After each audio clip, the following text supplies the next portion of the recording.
Hi, this is Jacqueline here with the GROW program. Thank you for tuning in. I want to start off this episode by talking about, the time, it was the time when I was on the radio, ministering on the radio.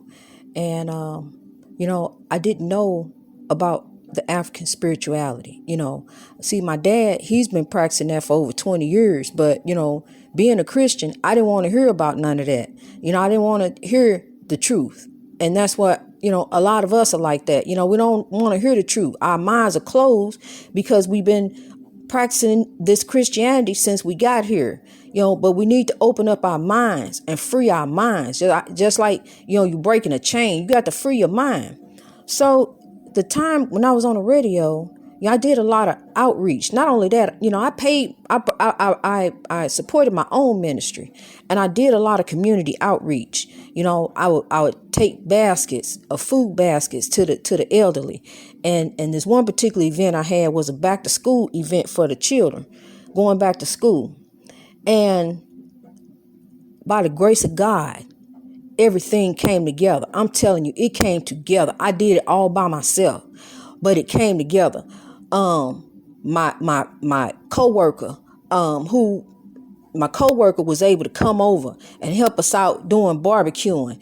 I had a speaker come in and speak. See, I told you I don't like really, I'm not really, I do anything for God now. But, then I didn't really like to get in front of crowds speaking. And there was a big crowd out there. I pulled all this together myself, buying all the school supplies, buying all of the book bags and everything. And so this how God worked, though. When you really trying to do good, this how God worked, and give back. And that's what I've always tried to do, was give back. If I got it, I'm going to give it to you. Okay, so everything went beautiful. The speaker came. He came like at the last minute, and I called him up. I didn't even know it's somebody. Man, I got to get the man's name. Okay, I'm gonna get his name, because this was some years back. And he's still on Facebook, and he's a wonderful motivational speaker. He's wonderful. I'm a put it in the description so you'll be able to see his name. And then I'll let him know that, I gave him a shout out here, because he did a wonderful job speaking to those children. They needed to hear that. These children need the role models in the community. You ain't got to be famous. You don't just start talking to some children and telling the children how to grow out of oppression, how to rise above their circumstances. So anyway, everything went off smoothly. We had the hot dogs, cotton candy, all this stuff. And I'm just amazed at God. I ain't amazed at me. I'm amazed at God, because God did that. So at the last minute, everything was wrapping up. Everybody had the book bags and everybody was happy, getting ready to leave. And so there was one book bag left. And and I forgot to tell you, my daughter was the mascot. She was the unicorn, and they had unicorns in the Old Testament, in the Bible. Okay, so my daughter, she was the unicorn. She's a beautiful unicorn. She did a wonderful job. My son, everybody came together. I'm telling you, it was a beautiful event. So it was one book bag left. Little boy walked up. I told my daughter, I said, well, Leo, look like you got some extra school supplies. As soon as I said that, little boy walked up to me and said, ma'am, I didn't get a book bag. And so I handed it to him. And that was God. So, that when you're trying to do right and doing for God, and your heart's in the right place, things gonna work out anyway. You may not think it's gonna work out, because before everything started going that morning, I got a little apprehensive. I got a little worried, but then I put that out of my mind, because I knew that God was in this. This gonna work out fine. God is in this, and it worked out beautifully. And I just thank and praise God and the ancestors, because at that time I didn't know that the ancestors had a hand in it also. I'm doing this for the children and the community, to go back to school. So when you're doing for God, when you're trying to do right, it's going to work out. It's going to work out. You got to have your heart and your mind in the right place, people. You got to have your heart and your mind in the right place. So I'm thinking about this. I spoke about this man once before. I'm thinking about this Kentucky Attorney General, Mr. Cameron. And I understand that Mr. Cameron is in a difficult position, being that he's African American, and being that he got to satisfy these, the white people. He got to, and he got a white wife. But Mr. Cameron, you done forgot who you are, Mr. Cameron. I'm telling you, it's time. You can't do the job. You just can't do it. You're not capable. See, because there's no way that you should be able to stand there and tell us to our face, Mr. Cameron, that this young lady's life did not matter no more than these people next door. The white people mattered a bullet. They're in over here that nobody even got killed. That's where the charges come from. But wasn't no charges for the young lady sleeping in her house, getting ready to go to work the next morning. Ain't done nothing to nobody. But that's just a mistake. That man can go to sleep at night. He all right.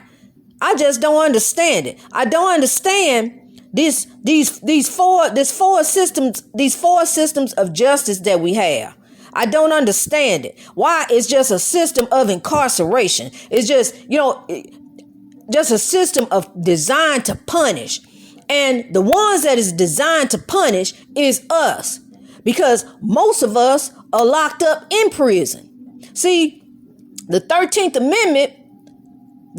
Amendment abolished slavery. Except, it's an except in there. Except when it comes to imprisonment. So you got these four systems of justice. You got the federal system. You got the state system. You got the white system, and you got the black system. So either way, any one of those systems, then we out of there. Because we going to be judged by all three. So we out of there regardless. We don't stand a chance. And even see, the young lady, she got judged by the white system. She lost her life. And that's okay. And the Kentucky Attorney General stood there and told us that it's okay. That she got judged by the white system. Well, you shouldn't have never had a boyfriend who used to sell drugs. See, the ex-boyfriend used to sell drugs. Not the one that she with now. The ex that she broke up with. So what they doing was send a little subtle message. Don't even fool with the drug dealers or you may lose your life. That's the message I got. I don't know if anybody else got that message, but that's the message I got. Along with her life didn't matter. Her life meant nothing. I don't understand how that man can look himself in the mirror, look at his family, and I'm talking about his African American family, and say that that's okay. So what you telling me, Mr. Cameron, had that been your sister in her sleep, that would have been okay. Had that been your daughter in her sleep, that would have been okay. It's not okay, Mr. Cameron. You looking at it through a different lens than how we looking at it. See, you done got on that side and you done forgot who you are. See, you done left this side over here. You can't, you judging her from the white side, Mr. Cameron. You got to look and come back over here on this side. See, just like OJ said, he ain't black, he OJ. Well, okay. So I guess that's what you say then, Mr. Cameron. You ain't black, you Mr. Cameron. Okay. We're going to see when it comes time to vote, Mr. Cameron. We're going to show you who you really are. Okay, people, so we got to come up out of this oppression. See, Mr. Cameron, he part of the oppressors. He part of the problem. But the ancestors going to deal with him. Because, see, he part of the oppressive problem that we are dealing with. He the reason why you see people going out here hurting one another, shooting one another, burning up buildings, doing different things because they upset about the white system of justice. And Mr. Cameron is not part of the solution. He part of the problem. So he needs to be voted out. As soon, I don't know when the election coming up, but I hope the people in Kentucky are listening. He needs to be voted out. He needs to come up out of there.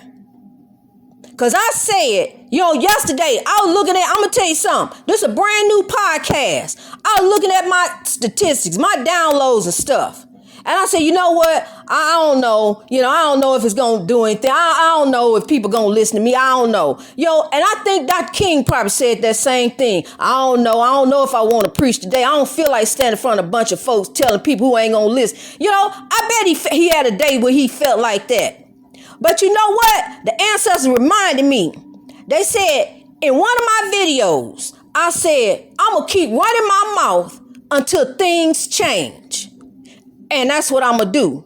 So get used to hearing me. I'm going to be on here every day running my mouth until things change. So tell your grandma and your grandpa there's some stuff getting ready to change. We're getting ready to come out this oppression because I'm going to make sure of it. I'm going to be speaking loud and clear. Make sure you pass the message on. Hopefully it gets to Mr. Cameron's desk and he can listen to it. Because there's something wrong with that man. Something seriously wrong with him. And I'm going to have to meditate on him. Seriously meditate on him. Because he needs to change his heart and his way of thinking. Because he done turned his back on his people. Something wrong with him. All right, people. So we got to grow. All right. We got to grow. We got to grow out this oppression. Greatness reached over oppression through wisdom. Let's grow.